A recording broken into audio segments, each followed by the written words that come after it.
Dear listeners, Assalamu alaikum wa rahmatullah.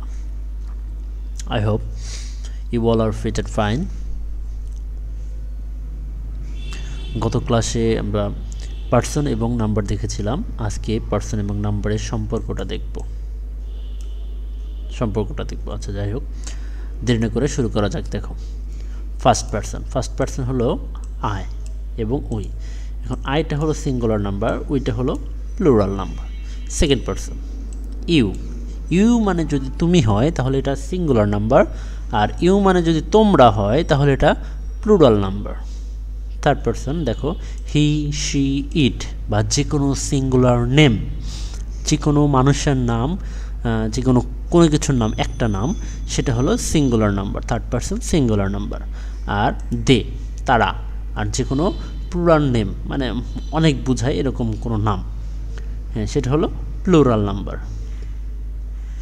আচ্ছা, তারপরে দেখো একটা মজার বিষয়, সেটা হলো সেন্টেন্সের subject third person singular number হলে সেই সেন্টেন্সে মূল ভার্বের সাথে এস বা ইএস যোগ করতে হয়। এক্ষেত্রে বি ভার্ব এবং হ্যাভ ভার্বের ক্ষেত্রে ব্যতিক্রম। বি ভার্বে এবং হ্যাভ ভার্বে যুক্ত করতে হয় না।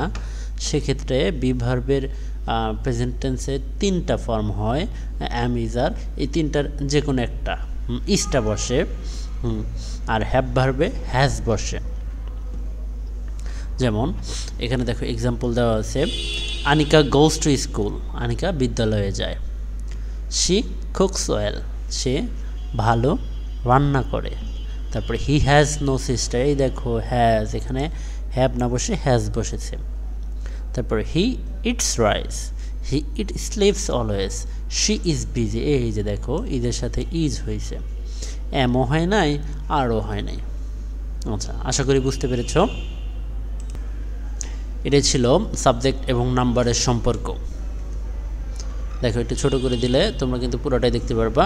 সাবজেক্ট এবং নাম্বারের সম্পর্ক: I first person singular number, we first person plural number, you singular number হয়, তোমরা হলে plural number, he, she, it এটা হলো সিঙ্গুলার নাম্বার। আর সাবজেক্ট যখন থার্ড পার্সন সিঙ্গুলার নাম্বার হবে তখন ভার্বের সাথে এস বা ইএস যুক্ত করতে হবে।